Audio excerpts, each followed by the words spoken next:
Hey cats, it's Ed, battered and bruised Bud here. It's about that time for another episode of the world famous running shoe yay or nay.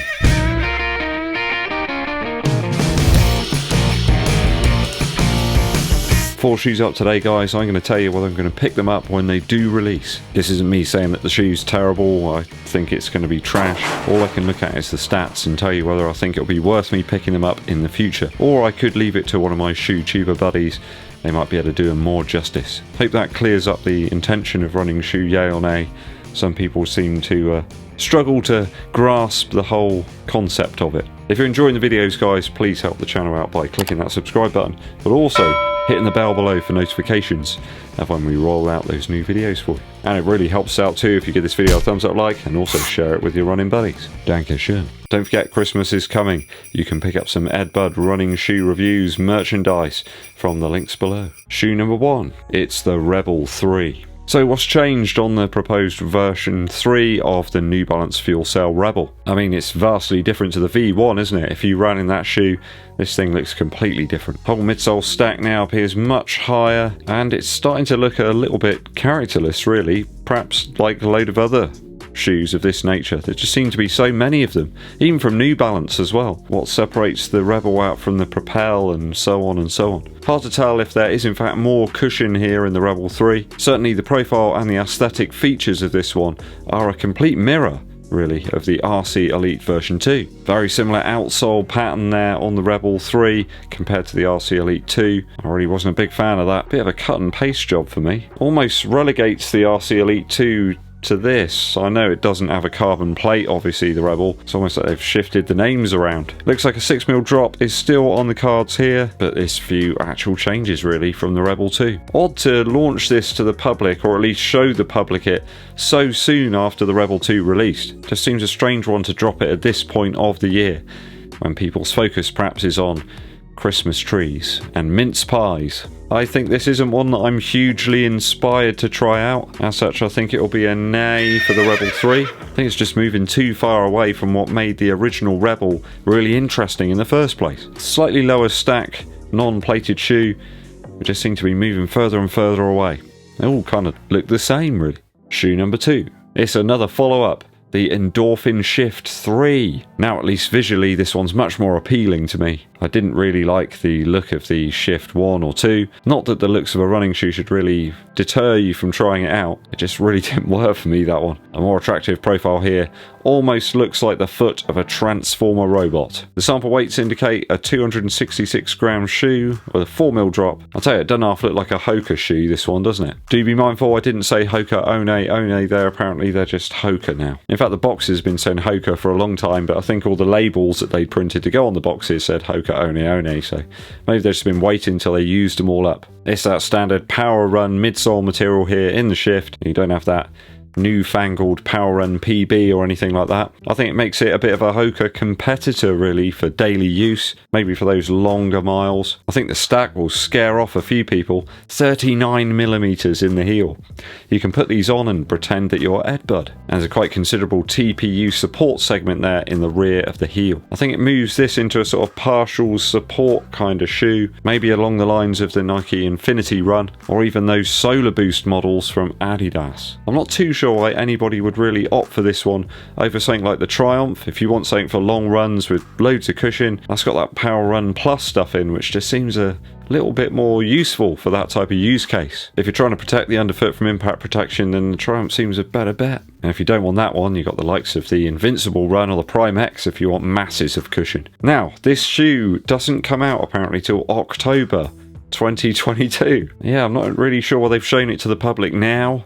It seems a bit pointless, really. It's going to be a hard sell to try and shift the second versions of the Shift before that time. If you're keen on it though, that's when it comes out. Too much against this one for me. It's going to be a nay for the SAUCONY ENDORPHIN Shift 3. Shoe 3. We're looking at the New Balance FUELCELL Super Comp PACER. It's a bit of a mouthful, that one, isn't it? They'll be struggling to get that one onto the label on the shoebox. So lots of people are expecting big things from the ADIDAS Adizero Takumi Sen 8 and the Nike Streakfly, Hyperfly, whatever on earth it's called. New Balance are bringing the low stack Action 2. This nimbulator will no doubt excite many people. embedded carbon elements to provide a bit of structure in that super soft and squishy fuel cell material. If you've placed your foot into one of those shoes, you'll know what I'm talking about. The upper looks crazy light and not all that dissimilar to the Reebok Run Fast 2. Remember that one? Certainly looks very similar in the toe box. Again, I'm not a fan of the outsole here. I don't know why they keep persisting with this one. Just give us the stuff that was on the RC Elite. It was way better. There seems to be a reduced rubber surface area there in the forefoot and a huge cutout of foam. They're calling this an energy arc. It's a bit similar to what you see on the bottom of the Nova Blast, I suppose, in the heel, where you've got that cutout and it almost acts a bit like a trampoline. I think the energy arc will be a bit of a store for debris and gunk, like a hairy dog in a hurricane. Good to see a more race-ready shoe here from New Balance with a lower stack, but dependent on price, I think that's going to really push me over the edge, whether this will be a yay or a nay. Nothing about price at all right now. You see people wearing the Vaporfly Next Percent to race just about anything between a 5k to a full marathon. And New Balance seems to be aiming this at the 5 to 10k bracket. So when the Vaporfly Next Percent does all the distances, are people going to opt for another shoe to add to the arsenal that they have to hide from their other halves, their significant others, their beloveds? The truth is out there, as Fox Mulder used to not say. This one's intrigued me enough though with that super light upper. I think it's going to be a yay from me. Absolutely no idea when this one will come out.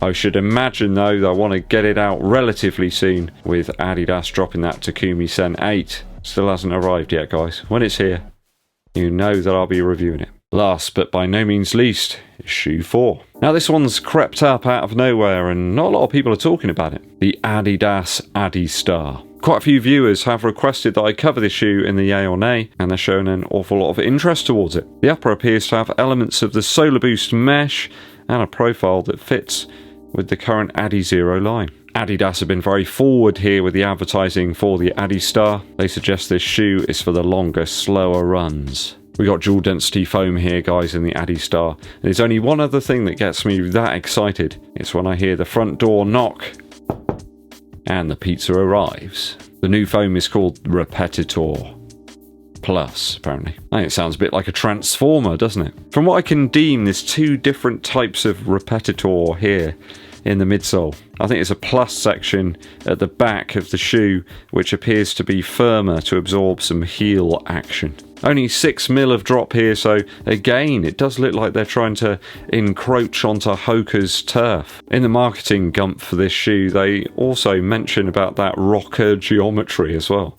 I mean, how close does it need to be before Hoka get upset? 37.5 millimeters of stack in the heel here. Again points to the Skyward midsole stacks that I predicted for 2022. There's a full complement of Continental rubber underfoot. I mean, it wouldn't be an Adidas shoe if you didn't have Continental rubber, would it? Sample size appears to be 320 grams, so it's going to be upwards towards about 380 in my UK size 11.5. Is this another Adidas experiment to move away from Boost? Every time I say that, people get really upset because there's lots of people out there that love Boost. In local races, you see loads of people wearing Ultra Boost shoes. It does perplex me a little bit that people can get so upset that someone might find a certain running shoe works really well for them. Whatever works for you guys, whatever gets you out there running, it's good enough for me. So I think I might give this one a whirl, actually. It's interesting and odd enough. I like trying out the odd ones. I think it's about 120 Earth credits. I'm sure I'll be able to find some sort of code to bring it down. Adidas are pretty good like that. So it's a yay from me for the Adidas ADISTAR. As long as I can get it in the black and white colourway, because that's the Adidas colourway, isn't it? What do you make of these 4 today, guys? Some real interesting ones to mull over. Mull of Kintyre. Mulled wine, perhaps. Oh, I really fancy some mulled wine and a mince pie. I'll have to make it happen. Let me know your thoughts and opinions down in the comments. I'm going to delve into Santa's sack again for some Christmas musical interludes. Today we've got a fantastic one. I don't know why I didn't search for this before, but it's a real goldmine. The fantastic album Merry Christmas Everyone by Shakin' Stevens. Now it features the track Merry Christmas Everyone. Every person knows that one, right? So I'm not going to go into that. There's a fantastic rockabilly style track though called Rockin' Little Christmas. Some really nice slapback echo on the guitars and a quite urgent vocal from Shaky. Sure won't feel like Christmas as well. Has a smattering of green door about it, but still does the trick. And of course the classic festive shaky track, Blue Christmas as well. The best Christmas of them all is an equally good track. A nice blend here between more classic rock and roll tunes from Shaky and some of his more ballad type material. Certainly some to add to the Christmas playlist there to keep you in the festive mood. Go and check it out guys, the album Merry Christmas Everyone from Shakin' Stevens. Thanks for sticking with me to the end of today's video guys, it is always appreciated. Up tomorrow we have an ADIDAS shoe on test. It's not the one that you think it is. Make sure you keep your eyes peeled and stay alert for those notifications. Help the channel out guys by hitting that subscribe button and also clicking the bell below for notifications of when I roll out those new videos for you, like a Christmas snowplow. And you can also help the channel out by giving this video a thumbs up like, but also sharing it with your running buddies. My name's EDDBUD and I'll be seeing you